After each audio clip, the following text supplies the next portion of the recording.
실족하지 않게 하리라. 아멘. 8장에서 바울이 하는 이야기는 우상에게 드려진 제물에 대한 내용입니다.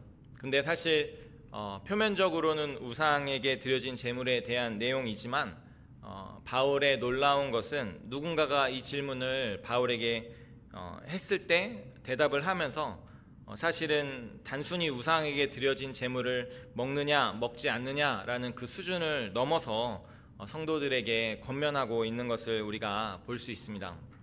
우선 1절 말씀을 보시면 우상의 제물에 대하여는 우리가 다 지식이 있는 줄을 아나 지식은 교만하게 하며 사랑은 덕을 세우나니 라고 되어 있는데 바울이 우상의 제물에 대하여는 우리가 다 지식이 있다라는 말을 했습니다. 그러니까 지금 이 상황 가운데 우상에게 드려진 제물이 어떤 제물을 이야기하는 것이며 이 고린도 사람들이 가지고 있었던 지식은 무엇인가를 먼저 한번 살펴봐야 되는데요. 고린도에는 워낙 다양한 배경의 사람들이 모여 살았기 때문에 여러 이방 신전들이 있었습니다. 이렇게 확인된 것만 12개가 넘었다라고 하는데요. 그래서 그 신전들마다 여러 가지 방법으로 이렇게 제사가 드려졌을 것입니다. 그리고 이 고린도라는 도시가 어느 정도 그 교통의 요지가 되어서 발전도 하고 또 어느 정도 부를 얻게 되었다 할지라도 지금으로부터 2000년 전이기에 우리 대한민국으로 치면 고구려가 처음 시작하였을 당시입니다. 그렇기 때문에 당시 기술 및 어떤 산업의 발달이 요즘과 같지 않아서 사실 지금도 어떤 나라 좀 잘 못 사는 나라에 가면 어떤 고기를 이렇게 편하게 먹지 못하는 그런 나라들이 있는데 이 당시에는 더더욱이나 고기라는 것은 좀 이렇게 쉽게 접할 수 있는 음식은 아니었을 것입니다. 하지만 지금이나 그제나 부자들에게는 해당되는 내용이 아니었습니다. 부자들이 많이 있었고 또 교회 안에도 부자가 있었으면 또 가난한 자들이 있었는데요. 이 부자들이 또 인색하지 않았었던 부분이 무엇이었냐면 그 자신이 믿는 신들에게 제물을 바치는 것에 있어서 인색하지 않았었습니다. 그래서 그 신들에게 고기를 제물로 드려진 이후에 그 이제 고기가 시장에 유통되는 것이 당시 사람들이 구할 수 있었던 먹을 수 있었던 그런 고기의 대부분을 차지했었습니다. 그래서 이제 고린도 교회 교인들에게 있어서 고기를 어떻게 먹을 수 있느냐라는 그런 부분인데 고린도 교회 안에도 가난한 사람들은 여전히 고기를 먹지 못했을 것이고 고린도 교회 안에 부유한 사람들은 그 고기가 신전에 드려졌었다라는 그 사실을 알고도 그 고기를 사 먹었을 것입니다. 그리고 어떤 사람들은 사회적인 신분이나 어떤 그런 것들이 있었기 때문에 그 신전에서 행해지는 그런 행사에 직접 참여해서 거기서 나눠지는 고기를 먹었을 것입니다. 제가 이 내용을 보면서 한 가지 궁금했었던 것이 그러면 바울에게 분명히 누군가가 편지를 적어서 지금 이 고린도 교회 안에 우상의 제물을 먹는 문제가 있다, 여기에 있어서 왈가왈부가 되고 있다라는 것을 물었을 텐데 누가 적었을까를 생각을 해보았습니다. 먹는 사람들이 적었을까 먹지 않는 사람들이 적었을까. 근데 제가 생각했었던 그 상황은 이런 것입니다. 그러니까 부자들은 별 생각 없이 그 고기를 먹고 있는데 근데 이제 그 고기를 먹지 못하는 그 가난한 사람들이 봤을 때 저 사람들은 고기를 먹는구나, 그리고 나는 고기를 못 먹는데, 그러면 아마 두 가지 이유가 있었겠죠. 신앙적인 이유도 있었겠고 어느 정도는 그런 빈부격차에서 느끼는 그런 소외감으로 저 사람들을 조금 이제 정죄하고 싶었고, 그래서 결국 그 사람들 먹는 고기가 우상에게 드려진 제물이 아니냐, 그러면 먹는 것도 옳지 않은 거 아니냐, 당신은 부자고 나는 가난하지만 우리가 둘 다 고기를 좀 못 먹어야 될 것 같다라는 그런 의도로 바울에게 이 질문을 적었을 수 있을 것 같습니다. 그러면서 제가 혼자 생각한 건데, 애초에 그 고기를 먹는 사람들이 어떤 신학적으로 고기를 먹는 것이 문제가 되지 않았다라고 하면 그 가난한 자들과 자신이 먹는 고기를 나누었다면 가난한 사람들이 고기 먹는 사람들을 보면서 마음이 아파하거나 또는 그 신학적으로 딴지를 걸 만한 그런 일이 없었을 텐데, 그렇게 치면 이 고기를 먹는 사람들이 가난한 자기 형제와 지체들을 돌아보지 않고 자기만 먹었기 때문에 이것이 문제가 된 것이 아닌가. 그러니까 실제로 이것이 죄냐 죄가 아니냐로 이것이 논쟁이 되고는 있지만, 바울이 이야기하는 바 이것은 먹어도 그만 먹지 않아도 그만, 이거는 그렇게 중요한 문제가 아니고, 오히려 그 중요한 문제는 서로 가운데 배려하지 못하고 서로 가운데 이해하지 못했었던 그 사람들의 그런 태도가 더욱더 문제인 것입니다. 그거를 보면서 또 어떤 생각이 들었냐면, 사실 우리는 내가 이해하지 못하는 그러한, 그리고 또 내 어떤 상황이나 내 성향상 더 어려워하는 어떤 죄에 대해서 더욱더 비판적인 것 같습니다. 제가 중고등부 연합 수련회를 준비하면서 저보다 한 10몇 살 어린 그 청년 리더 친구와 함께 준비하면서 이렇게 많은 이야기들을 나눴는데요. 이제 그 친구는 저보다는 이제 조금 더 다음 세대, 그래서 그 한인 교회에서 어른들과 함께 그 어린 사람으로서 자라면서 어떤 그 한인 어른들 성도들에 대한 없잖아 오해도 가지고 있고 선입견도 가지고 있었던 그런 모습을 보았습니다. 예를 들면 어떤 동성연애 문제나 이 교회 안에서 좀 뜨겁게 이렇게 토론되고 있는 그러한 죄악들, 그런 것들이 이 친구가 이야기하는 바는, 그거는 우리 어른들이 그 죄에 해당 사항이 없기 때문에 너무 그 죄에 대해서 크게 정죄하는 것은 아니냐. 물론 그것이 죄인 것은 맞지만 본인들은 죄가 없어서 그 죄를 그렇게 마치 다른 죄보다 더 대단한 것처럼 그렇게 하느냐.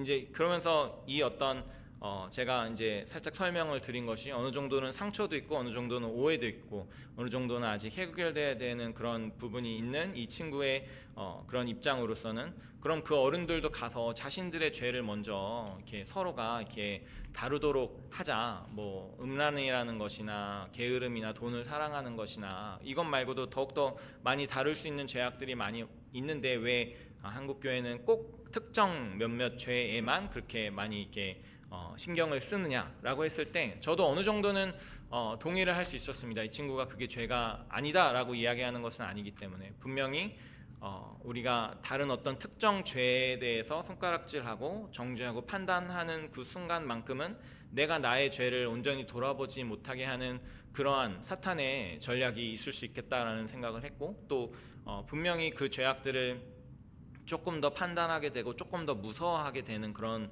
이면에는 우리가 그 상황적인 것, 그런 것들을 이해하지 못하고 우리랑은 해당 사항이 없기 때문에 좀 그렇지 않은가라는 그런 생각을 했었습니다. 그러면서 제가 전도사로 처음 사역을 시작을 했었을 때 섬기던 교회에 이제 돌아가면서 교역자들이 주보에 칼럼을 적었었는데요. 근데 그때 그 얼마 전인가 제가 그 홍석천이라고 하는 사람이 텔레비전에 나온 그 내용을 본 것 같아요. 그래서 어떤 프로에 나와서 자기가 2000년도에 커밍아웃을 했을 때 탑에서 완전히 이제 바닥으로 아무도 불러주는 사람이 없고 너무나 외로웠을 때 의지할 곳이 없었는데, 뭐 개그우먼 이성민가 누군가가 교회로 이제 한번 초대를 해서 교회에서 좀 환대를 받았었던 적이 있다라는 그런 이야기를 제가 방송에서 듣고, 제가 그때나 지금이나 이 내용은 굉장히 핫한 그런 토픽이었기 때문에 그 주보에다가 제가 칼럼을 적기를 죄고 죄가 아니고를 이렇게 이야기하려는 바는 아니지만, 우리가 이 사람들을 사랑하는 것을 조금 하지 못하고 있었던 것은 아닌가라는 그런 내용을 적었는데, 그 당시에 이제 80 넘으셨던 장로님 한 분이 오셔서 저한테 좀 이렇게 불같이 화를 내셨던 그런 기억이 있습니다. 그래서 그분들의 그래서 제가 그분한테 그렇게 물어봤었어요. 장로님, 그러면 장로님 생각하시기에 그 사람들은 만약에 이 사람이 태어나면서부터 교회를 다니지 않았고 복음을 듣지 못했고 죄가 죄인지를 인지하지 못했었을 때, 그러한 죄 가운데 빠져 있는데, 하나님의 은혜로 어쩌다가 지나가면서 그 교회 앞에 있는 그 설교 제목을 보고 주일날 문을 똑똑하면서 들어온다라고 하면, 장로님은 이 사람을 문전에서 이렇게 박대를 하실 거냐라고 했는데, 좀 저는 예상치 못했던 대답이 돌아왔어요. 당연하지 라고 하시더라고요. 그러면서 그 사람들은 저주받았기 때문에 하나님의 교회에 들어올 수 없다라고 했을 때 제 안에 좀 이렇게 저도 너무 어렵기 때문에 막 화가 많이 나는 거를 좀 이렇게 경험을 했었습니다. 왜 당신은 뭐가 잘나서 이 자리에 있습니까? 하나님의 은혜가 왜 우리 같은 죄인에게는 임하고 저 같은 죄인에게는 임하지 않습니까? 그러면서 그 이후로도 어떤 이런 말씀을 볼 때마다 여러 가지 죄악에 대해서 분명히 죄가 죄고 죄가 아니고를 구분하는 것이 필요하지만 죄임을 알 수 있는 상황에서라도 그 지식보다는 사랑이 먼저이지 않는가라는 그런 생각들을 제가 많이 묵상을 하게 됐었는데요. 그러면서 다시 한번 1절 말씀을 보시면, 우상의 제물에 대하여는 우리가 다 지식이 있는 줄을 아나 지식은 교만하게 하며 사랑은 덕을 세운다. 그래서 지식은 교만하게 되어 다른 사람들을 실족하게 하지만 오직 사랑이 세운다, 사랑이 빌드한다라는 그런 표현을 바울이 사용하고 있습니다. 그래서 이제 더 말씀을 읽어보시면요, 4절부터 6절까지 바울이 그러므로 우상의 제물을 먹는 일에 대하여는 우리가 우상은 세상에 아무것도 아니며 또한 하나님은 한 분밖에 없는 줄 아노라. 비록 하늘에나 땅에나 신이라 불리는 자가 있어 많은 신과 많은 주가 있으나 그러나 우리에게는 한 하나님 곧 아버지가 계시니 만물이 그에게서 났고 우리도 그를 위하여 있고 또한 한 주 예수 그리스도께 계시니 만물이 그로 말미암고 우리도 그로 말미암아 있느니라. 그래서 1절에 말씀한 우리에게 있는 이 지식이 바로 이것인데요. 그러니까 어차피 이 세상에 하나님은 우리 하나님 한 분뿐이고 다른 신들은 가짜이기 때문에, 그 신들은 존재하는 것이 아니기 때문에 그 신들에게 드려진 그 제물이 누가 뭐 먹다 뱉은 것도 아니고 그것은 아무것도 아니다. 그러니까 그 지식이라고 하면 그것을 먹는 것도 괜찮다라는 말을 바울이 하고 있는 것이죠. 그래서 제가 이 부분을 읽으면서 그 먹는 사람들이 편지를 쓴 게 맞구나라는 생각을 했습니다. 왜냐하면 바울이 일단은 그 먹는 사람들, 바울 이거 무슨 우상에게 드려졌다고 해서 더러워진 게 아니고 난 하나님 한 분밖에 안 믿는데 이거 먹어도 되는 건데 저 가난한 사람들이 딴지를 거네요 라고 하면서 이제 바울한테 이거 먹어도 되는 게 맞죠? 라고 편지를 적었을 때 바울이 일단은 그 사람들의 견해와 동의를 하면서 시작을 하는 거죠. 당신들 말이 맞습니다. 우리에게는 오직 한 하나님만 계시고 저 우상들은 아무것도 아니기 때문에 이 제물은 먹어도 되는 것이 맞습니다 라고 하면서 바울이 얘기하는 것은, 하지만 지식은 교만하게 하며 사랑은 덕을 세우는 것입니다. 2절 3절에 누구든지 무엇을 아는 줄로 생각하면 아직도 마땅히 알 것을 알지 못하는 것이요 또 누구든지 하나님을 사랑하면 그 사람은 하나님도 알아주시느니라. 그래서 이 사람들은 나는 이걸 알고 있습니다, 나는 그래서 이걸 먹을 수 있습니다 라고 했지만, 그것을 안다라고 하는 사람들은 아직도 마땅히 알 것을 알지 못하는 것이다 라고 이야기하는 것이죠. 지식만을 알고 있는 사람은 마땅히 알아야 하는 사랑을 알지 못한다라는 말을 하고 있는 것입니다. 또 누구든지 하나님을 사랑하면 그 사람은 하나님도 알아주시느냐. 그러니까 지식과 사랑, 사실 이 지식이라는 것이 지금 이 2000년 전 고린도에서는 그 그리스, 로마, 헬라 그 철학 그 가운데서는 지식이라는 것을 가장 최고의 가치로 여겼었을 이 당시 사람들에게 지식과 사랑을 비교를 하면서, 안다라고 생각하면 모르는 것이다, 하나님을 사랑하는 것이 그 사람을 하나님이 알아주시는 그 값진 것이다 라는 것을 이야기하는 것이죠. 그래서 우리가 아는 지식보다도 중요한 것은 하나님을 사랑하는 것이다.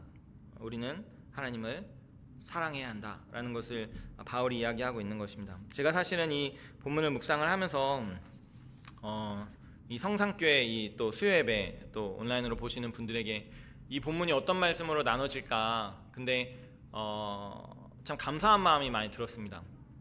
어떤 교회에서 좀 이렇게 회중에 이렇게 좀 나이 드신 분들이 좀 더 많이 계신다라고 하면 사실 좀 다루기 쉬운 부분은 아닐 수도 있거든요. 왜냐면은 그분들이 생각하시는 것과 어떤 제가 말씀을 보는 부분이 다를 수도 있고, 또 젊은이들과 그 어른들 사이에 갈등이 분명히 있는 그런 교회들도 있고, 제가 그런 교회들을 섬겨보기도 했고. 그런데 우리 성산교회에서 제가 보는 부분들은 우리 자녀들은 성숙하고 신앙적으로 온전히 서 있는 친구들이 많으며, 또 우리 어른들은 배려심이 많고, 또 그 하나님의 사랑과 은혜 가운데 우리 자녀들을 기다려 주시고 또 이렇게 이해해 주실 수 있는 그런 모습들이 많이 보였었던 것 같습니다. 그래서 말씀을 조금은 이렇게 불필요한 부담 없이 준비할 수 있었는데요. 그러니까 우리가 아는 바 어떤 행동이 이제 죄고 죄가 아니고를 분명하게 나눌 수 있는 그런 부분 말고, 어떤 행동은 죄일 수도 있고 죄가 아닐 수도 있습니다. 제가 지난번에 우리 주일학교 친구들한테 이제 이야기를 하면서 좀 이렇게 조금은 익스트림하게 교회 오는 게 죄니? 라고 물어보니까 교회 오는 거는 죄가 아니라고 그러더라고요. 그래서 교회 오는 게 죄일 수도 있어 그랬더니 애들이 너무너무 놀래요. 그러면은 사람을 죽이는 건 죄야? 그러면 이번에 끄덕끄덕 완전 죄죠. 그러길래 사람을 죽이는 게 죄가 아닐 수도 있어. 그때 도대체 무슨 말을 하는 건지. 만약에 교회를 오는데 누구를 해치러 오거나 누구를 사기치러 오거나 무슨 다른 어떤 목적이 있어서 교회를 온다라고 하면 그거는 교회에 오는 행위 자체는 옳은 것이지만 그 사람에게는 죄가 되는 것입니다. 그리고 구약시대에 그 가나안 땅을 정복하면서 그 땅에 있는 모든 사람들 남녀노소를 다 가축까지 죽이라고 명령하셨는데, 죽이지 않는 것이 죄가 되는 것이고 죽이는 것은 죄가 아닌 것이죠. 그래서 이 죄는 어떤 행위나 어떤 것에 이렇게 나눠질 수 있는 것이 아니라 사실은 관계적이라는 것입니다. 하나님과의 관계 가운데 내가 어떤 마음으로 지금 이 행동을 하는지가 더욱더 중요한 것이라는 것이죠. 뭐 남자친구랑 여자친구가 뭐 좀 여행을 잠깐 다녀올 수도 있겠죠. 근데 그게 저였다면, 내가 유부남이고 여자친구와 여행을 간다면 그거는 엄청난 큰 문제가 되는 것입니다. 왜냐하면 하나님이라는 분이 계시기 때문에 원래는 할 수 있었던 행동들이 하나님으로 인해 내가 하지 말아야 되는 것이 되기도 하고, 또는 하지 못했었던 것들을 할 수 있게 되는 것인 것이죠. 제가 조금 왔다 갔다 하는 것 같은데, 제가 처음에 그 이제 EM을 섬기면서 사역을 시작을 했거든요. 그러니까 그 한마음 그리고 열린 한마음 교회 때 EM을 맡게 되면 이 친구들이 저한테 질문을 하나 했어요. 이 친구들은 이제 저랑 나이 차이가 얼마 안 나는 친구들이 이제 80년대생 뭐 이런 친구들인데 저한테 처음으로 물어보는 게, 전도사님은 술에 대해서 어떻게 생각하시냐라는 질문을 꼭 하더라고요. 그러면 이제 그 질문에는 답이 있을까요? 물론 제 얘기를 하는 게 맞기는 하겠지만 그 친구들이 그 질문을 물어보는 그 의도와 어떤 그런 것들을 생각을 했었을 때 정답보다는 좀 더 지혜로운 그런 답이 있을 수 있는 것이죠. 그래서 제가 이제 운을 이렇게 뗍니다. 술이라는 것이 꼭 죄는 아니지 라고 하면 이 친구들 표정이 밝아집니다. 말 통하는 사람이 왔구나. 그랬는데 거기서 이제 제가 하지만 뭘 내가 술 마시는 게 죄라고 해도 당신들은 동의하지 않겠지. 자기는 나는 술 죄 아니라고 생각합니다 라고 하면 어쩔 수 없잖아요. 그랬을 때 그거에 대해선 동의를 못하더라도 누구나 다 동의할 수 있는 그런 말씀을 제가 한 가지를 더 나눠줍니다. 로마서 14장 23절에 의심하고 먹는 자는 정죄되었나니 이는 믿음을 따라 하지 아니했기 때문이라. 믿음을 따라 하지 아니하는 것은 다 죄니라. 그리고 고린도전서 10장 31절 말씀, 그런즉 너희가 먹든지 마시든지 무엇을 하든지 다 하나님의 영광을 위하여 하라. 그래서 이 2세들은 적어도 제가 그 당시에 같이 사역했었던 그 친구들은 이민 1세 부모들의 자녀입니다.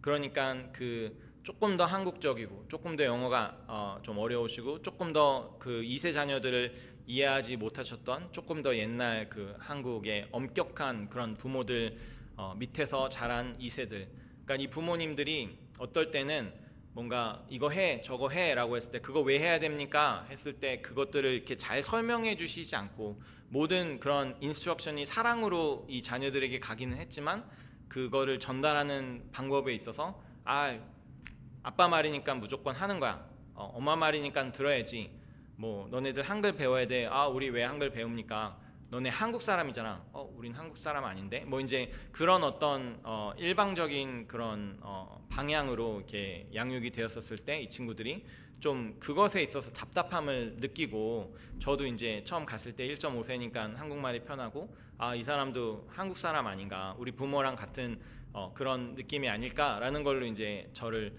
테스트를 하는 것이죠. 제가 거기에 있어서 정답이라는 것이 있는 문제도 아니었을 것이고, 그 부분에 있어서 제가 이야기하는 것, 제가 생각하는 바를 그냥 이렇게 저렇게 얘기하는 것이 아니라 그 친구들을 생각하고 그 친구들에게 줄 수 있는 답을 주는 것이 더 옳다라고 생각했었던 이유는, 그곳에서 나의 지식을 자랑하는 것이 아니라 그 아이들을 사랑하고 이해하려고 하는 그런 모습을 제가 보여줘야 된다라는 그 생각을 했었기 때문입니다. 근데 다만 거기서 제가 술을 먹어도 되고 먹지 않아도 되지 라는 것은 그 친구들을 사랑하는 그런 것이 아니라, 사랑이라는 것은 하나님의 뜻 가운데 온전히 따를 수 있도록 인도해야 되기 때문에 거기에서는 이렇게 좀 이렇게 이해하고 풀어주지만, 말씀으로 사실은 더욱더 높은 그런 기준을 이렇게 정해주는 것이죠. 차라리 맥주 2잔까지는 괜찮아, 뭐 소주 반병까지는 괜찮아가 아니라 먹든지 마시든지 주님의 영광을 위해서 해야 된다라고 했을 때, 사실 그것이 아니면 이 사람들은 술을 먹지 못하게 되는 것이죠. 그래서 지식으로 아는 것과 사랑, 사실 성경에 어느 정도 많은 그런 내용들이 죄가 아니냐를 정하는 것이 아니라, 그것을 하나님을 사랑함으로 하느냐, 서로를 사랑함으로 하지 않느냐라는 것에 대해서 그 태도와 대답이 달라지는 것입니다. 그래서 8절부터 계속 보시면 바울이 음식은 우리를 하나님 앞에 내세우지 못하느니 우리가 먹지 않는다고 해서 더 못 사는 것도 아니고 먹는다고 해서 더 잘 사는 것도 아니냐. 그러니까 음식 같은 건 별게 아니다, 그거는 먹어도 그만 먹지 않아도 그만이다 라는 이야기를 하는 것이죠. 근데 중요한 것은 9절, 그런즉 너희의 자유가 믿음이 약한 자들에게 걸려 넘어지게 하는 것이 되지 않도록 조심하라. 사실 먹고 안 먹는 것보다 연약한 자들에게 걸려 넘어지는 것이 되지 않아야 된다라는 것입니다. 아마도 이 고기를 먹던 사람들은 내가 고기를 먹는 건데 왜 저 사람들에게 걸림돌이 될까라는 것을 이해하지 못했을 것입니다. 왜냐하면 그 사람들을 이해하지 못했고 그 사람들과는 다른 삶을 살았었기 때문에 그렇습니다. 그래서 바울이 그 사람들에게 너가 걸려지게 되는 것이 되는 게 아닌지 한번 생각해보라 라는 그런 대답을 하는 것이죠. 생각해보면 이 돈이 있는 사람들이 가난한 사람들은 먹지 못하는 고기를 일단 혼자 먹고 있는 것부터가 저 사람들을 어렵게 할 수 있는 그런 이미 요소가 되는 것입니다. 그리고 여기서 말하기를 그 우상의 그 집 가운데 있었던 그런 사람들이 있었다라고 하면, 우상 가운데 빠져 있었던 사람들이, 그러니까 그 제사를 드리는 행위를 전심을 다해 진심으로 드렸었던 사람들이 거기에서 빠져나와 예수님을 믿게 되었을 때 이 사람들이 그 고기를 대하는 것과 단 한 번도 우상의 그 제물의 신전에 참여하지 않았던 그냥 기독교 신자가 저거 뭐 그냥 나무나 돌멩이 앞에 두고 뭐 이거 몇 번 하더니 이렇게 나온 거니까 뭐 상관없겠네 라는 그것이 다르다라는 것이죠. 예를 들어 한국 교회에서는 뭐 술이나 이런 담배 이런 여러 가지 문제들을 가지고 이야기를 하지만 분명히 뭐 드라마에서도 나오고 제 주변에도 있었던 일들이, 아버지가 술 중독, 술로 문제가 있어서 이제 집에 와서 자녀들을 때리고 그런 일들이 사실 이전에는 빈번하게 있었었죠. 그런 사람들이 봤을 때 술은 보기만 해도 너무나 겁나는 그런 것이 되는 것입니다. 저희 아버지는 이제 결혼 전에는 술을 많이 드셨다라고 하는데 결혼 이후에는 많이 드시지 않고 또 이제 교회 다니시게 되면서 술을 전혀 안 드셨기 때문에 저는 술로 인한 어떤 그런 트러블을 많이 본 적이 없어요. 그리고 어렸었을 때 이제 뭐 아버지가 맥주 한 잔씩 이렇게 한 모금씩 주셨고 제가 먹으면 막 얘 봐라 맥주 먹네 이러면서 막 이렇게 오히려 막 이렇게 그냥 좋았었던 그런 생각이기 때문에 저는 술이라는 것이 얼마나 큰 문제가 될 수 있는 건지를 저는 잘 이해를 못하는 사람입니다. 하지만 그 10대 때 20대 때 방황을 했었던 그 사람들, 술을 먹다가 사고가 나서 친구가 어떻게 이렇게 뭐 죽었거나 다쳤거나 아니면은 술로 인해서 실수를 하고 막 그런 사람들이 봤을 땐 술은 너무나도 이렇게 무서운 그런 죄악이 되는 것이죠. 그러면 저 같은 사람이 술이라는 게 뭐 죄냐, 그거 먹을 수 있다, 취하지만 않으면 된다라고 저는 대수롭지 않게 먹는 것이 분명히 누군가에게 넘어지게 하는 것이 될 수 있다면 바울은 그거를 자신 있게 먹고 지식이 있고 없고를 떠나서 저 연약한 사람들에게 걸림돌이 되지 않도록 조심하라 라는 이야기를 하고 있는 것입니다. 제가 좀 부끄럽지만이라는 지금 단어를 적었지만 사실 그렇게 부끄러운지는 모르겠지만 제가 술을 먹었었던 적이 있습니다. 좀 자신 있게 먹었습니다. 왜냐하면 술이라는 게 죄라고 생각하지 않았기 때문에 오히려 막 술 못 먹는 그런 사람들이 좀 우스워 보였습니다.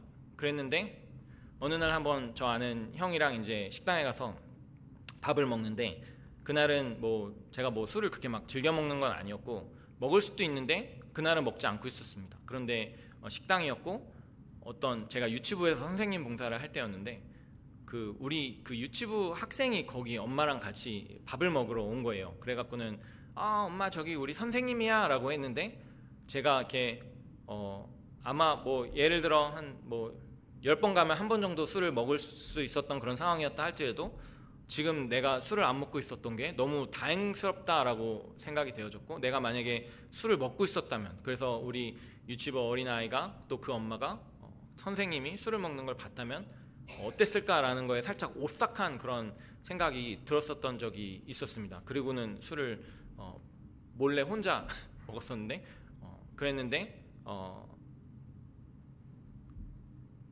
그런 상황이 있을 때 그러니까 이게 죄냐 죄가 아니냐 하지만 내게 주신 하나님의 그 위치 어떤 사역자로서 직분자로서 성도로서 믿지 않는 사람과 함께 할 때 또 연약한 사람과 어린 친구들과 함께 있을 때 내가 먹는 것이 하나님을 사랑하고 저 사람들을 사랑하는 것에 있어서 저 사람들에게 걸려 넘어지는 것이 되지 않아야 되겠다라는 그런 생각을 하는 것이죠. 저의 술 얘기를 일단 마무리를 하면 저는 원래 제가 미랄교회에서 이렇게 사역을 했었을 때가 있었는데 그때는 그 담임 목사님께 여쭤봤었습니다. 이 교회 분위기가 어떠시냐고, 술 먹어도 됩니까 안 됩니까? 그랬더니 그때 담임 목사님이 먹어도 되는데 혼자 먹어라. 절대로 너가 먹는 걸 다른 사람이 알면 그때는 큰일 나니까 절대 다른 사람 앞에서는 먹지 마라 라고 해서 이 교회는 분위기가 이렇구나. 그때는 그 분위기에 맞추면 된다라고 생각을 했었는데 그것도 이제 뭐 한 8, 9년 전 얘기고 지금은 뭐 사실 먹지 않습니다. 왜냐면 먹을 일도 없고 먹으면 안 된다라는 건 아니지만 먹을 필요가 없고 먹을 일이 없고 먹지 않는 것이 하나님께 더욱더 영광이 되기 때문에 그냥 술이라는 것이 뭐 제 인생에서 좀 이렇게 없어진 것 같습니다. 그리고 바울이 이야기하는 것처럼 혹시라도 앞으로 세상이 바뀌면 모르겠지만 술을 먹는 걸로 인해서 뭐 누군가가 더 이렇게 그게 아니라 누군가가 넘어질 수 있다면 먹지 않는 것이 더 낫다라는 것이죠. 그래서 바울이 이렇게 이야기합니다. 12절 말씀인데요. 이같이 너희가 형제에게 죄를 지어 그 약한 양심을 상하게 하는 것이 곧 그리스도에게 죄를 짓는 것이니라. 왜냐하면 내가 지식으로 자유롭게 뭘 먹고 안 먹고를 떠나서 내가 누군가를 상처 입게 하면 그 형제는 그리스도께서 위에서 죽은 그런 지체이기 때문에 형제를 멸망하게 하는 것은 곧 그리스도에게 죄를 짓는 것이 된다라는 것입니다. 그리고 요한일서 4장 20절에 보시면 누구든지 하나님을 사랑하노라 하고 그 형제를 미워하면 이는 거짓말하는 자니 보는 바 그 형제를 사랑하지 아니하는 자는 보지 못하는 바 하나님을 사랑할 수 없느니라. 그리고 오늘 본문 13절에 바울이 그러므로 만일 음식이 내 형제를 실족하게 한다면 나는 영원히 고기를 먹지 아니하여 내 형제를 실족하지 않게 하리라. 그것이 바울의 결단이고 또 저 여러분들의 결단이 되어야 하는 것을 믿습니다. 그러면 이제 뭐 고기 먹는 얘기 했고 뭐 술 먹는 얘기 했는데 여러분들에게 이제 직접적으로 무엇이 있으시겠습니까? 제가 두 가지가 생각이 났습니다. 제가 큰빛교회 다닐 때 이면수 목사님이 강아지를 사셨습니다. 치와와 강아지를 샀어요. 아마 자녀들이 다 크니까 좀 이제 산책할 때 이렇게 데리고 다니시려고 치와를 사신 것 같은데, 제가 지나가면서 들은 말이 하나 있습니다. 어떤 성도님들이 좀 이렇게 하소연 같은 거, 뭔가 이렇게 억울하다. 왜? 우리 목사님은 나보다 강아지를 더 예뻐하는 것 같아. 신방하자 그러면 바빠갖고 잘 만날 수가 없는데 강아지랑은 매일 산책을 할 거잖아.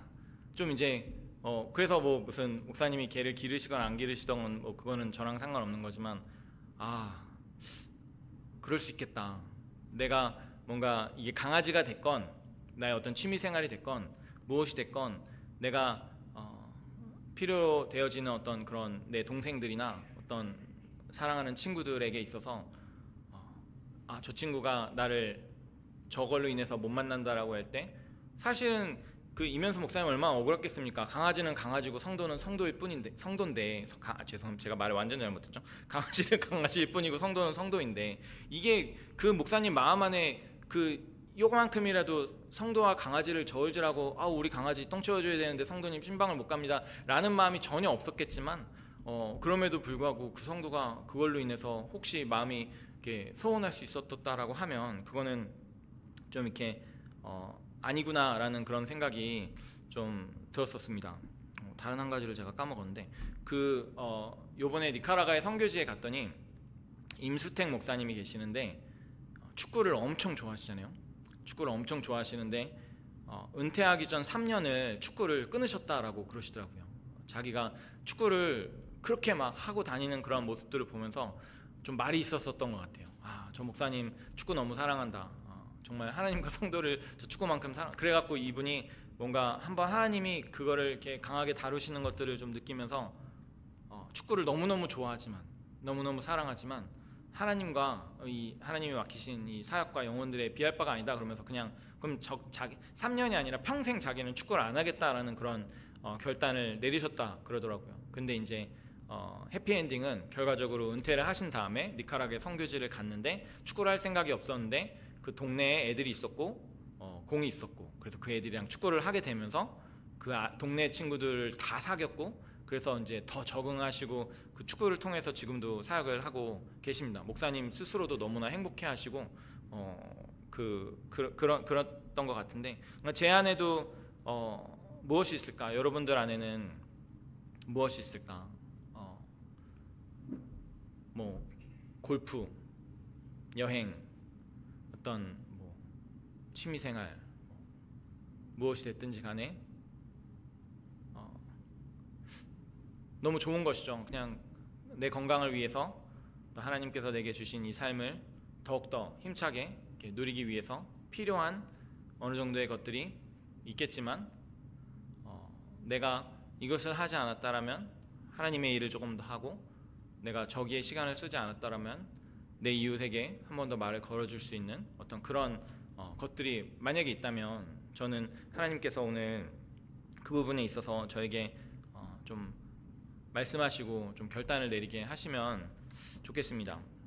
우리가 구속된 삶을 산다라는 것은 우리가 은혜로서 또 믿음으로써 우리의 죄의 문제가 이제는 사라지고 우리가 죄에 더 이상은 노예가 아니고 자유하게 된 사람들이기 때문에 그래서 바울이 말하는 것처럼 우리에게는 그것을 행할 수 있는 그런 자유도 있고 그런 행하지 않을 수도 있는 그런 자유도 있다라고 말을 할 때 제가 그 단어를 생각해 보니 할 수 있는 자유와 하지 않을 수 있는 자유가 두 가지가 있을 때 하지 않을 수 있는 자유를 행사하는 건 그거는 내 자유가 눈에 보이는데 내가 죄가 아니라 어떤 행동을 할 수 있는 자유를 나는 계속해서 누리고 있다라면, 그러니까 그 행동을 내가 계속하고 있다라고 하면 정말 그것이 내가 할 수 있는 자유를 행사하는 건지 아직까지 그 행동의 노예로서 사는 건지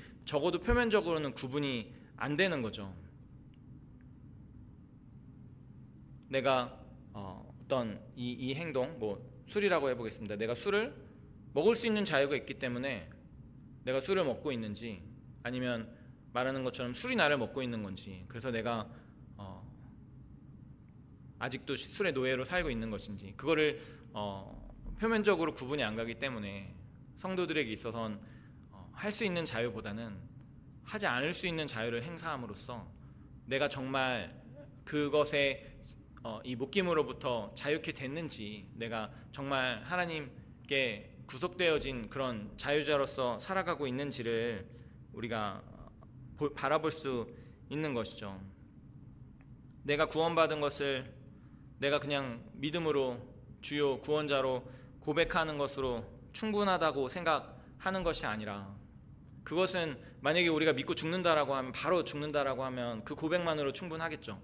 하지만 우리는 그 믿음으로 그 고백을 한 이후에 하나님께서 우리를 부르실 때까지 삶을 살아가고 있기 때문에, 계속해서 그냥 고백만 있는 그런 삶이라는 것은 결국에는 그 고백이 진짜인지에 대해서 우리가 생각해 봐야 된다는 것이죠. 그 믿음이 우리에게 있을 때, 그 고백이 우리에게 있을 때 우리에게 분명히 어떤 모습으로든 열매를 맺게 될 테고, 그 열매는 하나님을 사랑하고 이웃을 사랑하는 모습으로 우리에게 나타날 텐데, 내가 여전히 자유함으로 이 일을 행하며 내 옆에 넘어지는 연약한 형제들을 돌아보지 않고 있는 그런 모습이 혹시라도 있다면 그거는 아마도 좀 심각하게 우리가 돌아봐야 되는 그런 부분이 있는 것 같습니다. 제가 여러분들 얘기를 모르니까 제 얘기를 하나만 더 해보면, 제가 예전에 교회에서 수요예배를 설교를 하는데 이제 이렇게 사진을 하나를 여기 위에 띄웠던 적이 있어요. 그 반지의 제왕, 로드 오브 더 링스라는 그 영화 그 포스터를 이렇게 띄워서 제가 얘기하려고 했었던 거는 여기 주인공들이 있지만, 사실은 누구나 다 주인공이 되고 싶지만 우리는 주역이 아닐 수도 있다, 하나님 나라에 있어서. 하지만 하나님께서 맡기시는 일이라면 엑스트라라도 뭐 이렇게 할만하다, 뭐 이제 이런 내용을 전하려고 이제 그 사진을 띄웠는데, 나중에 제가 모르는 분한테 이메일이 하나가 오더라고요. 그러면서 그 반지의 제왕이라는 영화를 아시면 좀 이제 옛날 이제 영화고, 판타지를 해갖고 이제 뭐 오크, 고블린 막 이런 되게 못생긴 그런 괴물들이 나옵니다. 근데 그 포스터 구석에 있는 요 못생긴 그 골룸이라는 캐릭터였던 것 같아요. 그 골룸 그 얼굴을 보고는 이 성도님이 마음이 너무 어려웠던 거예요. 너무 이렇게 그 시각적으로 이렇게 보면서 자기는 어떤 영적인 경건을 유지하기 위해서 그런 더러운 거, 못생긴 거 이런 것들에 대해서 자기 눈을 보호하고 있고, 그래서 자기는 깨끗한 것만 보고 좋은 것만 보는데, 왜 목사님이 그 앞에서 그 그림을 띄워갖고 자기한테 그런 것들을 보게 하느냐. 제가 거의 바로 이렇게 뒤로 가기를 눌러갖고 그 이메일을 좀 무시했었습니다. 왜냐면 이런 사람도 있나. 그게 그 13세 관람가거든요. 그러니까 어른들 오시는 수요예배에서 띄우기에는 저는 정말 이런 사람들 이메일이랑 막 이런 거 다 리스폰스 하려면 사양 못하지, 막 이런 생각을 했었었는데, 그 이후로 좀 또 오늘 말씀을 묵상하면서 생각이 났었습니다. 내가 잘한 것일까? 그냥 그 성도 한 명, 이런 사람도 있구나, 조금 이상한 사람인가 보다 라고 하고 그 뒤로 가기 누른 다음에 리스폰스를 안 한 것이 과연 잘한 것일까? 참 좀 이렇게 부끄러운 마음이 많이 들었습니다. 제가 멕시코에 단기 선교를 갔는데, 이것도 제가 처음 사역했었을 때였는데, 멕시코가 덥잖아요. 그런데 제가 이제 그때 반바지를 입었고 남방을 이렇게 입고 있었습니다. 제 나름대로는 반팔티만 입고 싶은데 위에 하나 걸쳐갖고 이제 남방을 입고 있었는데, 장로님이 저한테 오셔서 같이 장로님이 가셨었는데, 전도사님이 정장을 하면 좋겠다고 그러시더라고요. 그래서 정장이요? 네. 그렇군요. 그러면서 이제 이분이 자기 얘기를 하시는 거예요. 자기가 한국에 있었을 때 옛날에 선교사들이 처음 딱 왔는데 키가 크고 막 눈 파랗고 노란 머리에 정장을 이렇게 딱 입고 왔는데 너무너무 멋있었다라는 거예요. 그러면서 그 사람을 보고 자기도 신앙을 가지면 나도 저렇게 멋있게 될 수 있을까라고 해서 이렇게 신앙을 가지게 된 계기가 되었다. 그래서 전도사님이 멋진 정장 입고 멕시코 이 아이들에게 설교했으면 이 아이들이 다들 전도사님처럼 되고 싶어갖고 교회 나오지 않겠느냐. 거기에서도 너무나 많은 것이 틀렸기 때문에 제가 그 이후로 제가 뇌수막염 걸려갖고 한 달 정도 고생까지 했는데 뭔가 근데 그 생각도 제가 났어요. 자랑스럽지 않습니다. 그냥 장로님 되게 많이 틀리셨어요. 제가 대꾸할 가치도 없네요. 정장이요? 네, 알겠습니다. 이게 아니고 내 태도가 정말 하나님이 사역자로서 세운 사람으로서 정말 옳지 않았구나.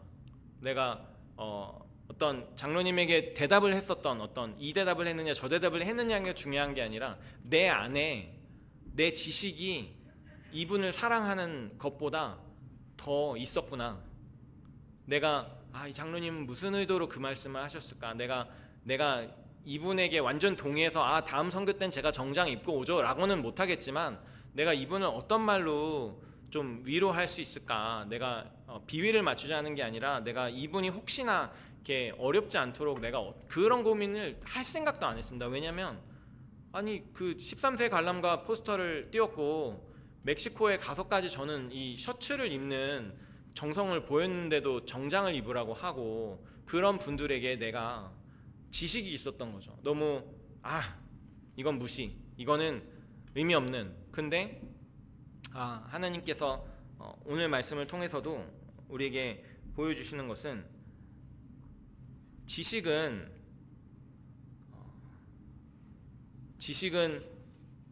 지식이 아니라 사랑이 덕을 세운다라는 것이죠. 제가 여기 적은 것 중에 하나가 교회에서 다툼이 일어날 때도 지식으로 인해 일어날 때가 많습니다. 목사님과 장로님의 다툼이 제일 무섭습니다. 그리고 목사님이 싸우면 더 무섭습니다. 피해는 더욱더 큽니다. 둘 사람과의 그런 피해가 아니라 온 성도가 다 피해를 보기 때문에 모르는 사람들은 싸울 일이 없는데 아는 사람들이 싸우고 지식으로 인해 교회가 성장하는 것이 아니라 하나님을 사랑하고 서로 사랑함으로 교회가 성장해 나가는 것이죠. 사랑은 좋아하는 것이랑은 다른 것 여러분들 너무 잘 아시죠. 나랑 잘 맞고 내게 잘 해주고 같이 있으면 기분이 좋고 즐겁기 때문에 하는 것이 사랑이 아니라 그거는 그냥 내가 좋아하는 것입니다. 노력이 필요한 것이 아니죠. 근데 사랑은 그 사람의 어떠함과 상관없이 나를 어렵게 해도 나랑은 전혀 다른 이야기를 해도 이거는 좀 가까이 가기는 좀 어려운 그런 존재처럼 느껴질 때에도 내가 다가가는 것이, 품는 것이, 그리고 그 사람에게 맞추는 것이 그것이 사랑인 것이죠. 하나님께서 우리를 위해서 보여주신 그 사랑은 하나님이 우리를 보셨으면 그 멕시코에서 정장하라 그런 장로님보다 우리를 봤을 때 얼마나 당황스러우시겠어요. 방금 이렇게 은혜를 줬는데 뒤돌아갖고는 황금 송아지 만드는 장면을 저희가 지난 주일학교 때 봤는데 하나님께서 그러한 사랑으로 우리에게 다가오셨을 때 우리는 그 사랑으로 우리 형제와 우리의 이웃들을 사랑할 수 있을 것을 믿습니다. 그래서 지식이 아니라 사랑으로 덕을 세우고 하나님의 은혜를 나누는 저 여러분들이 되시기를 주님의 이름으로 축원합니다. 기도하겠습니다. 하나님,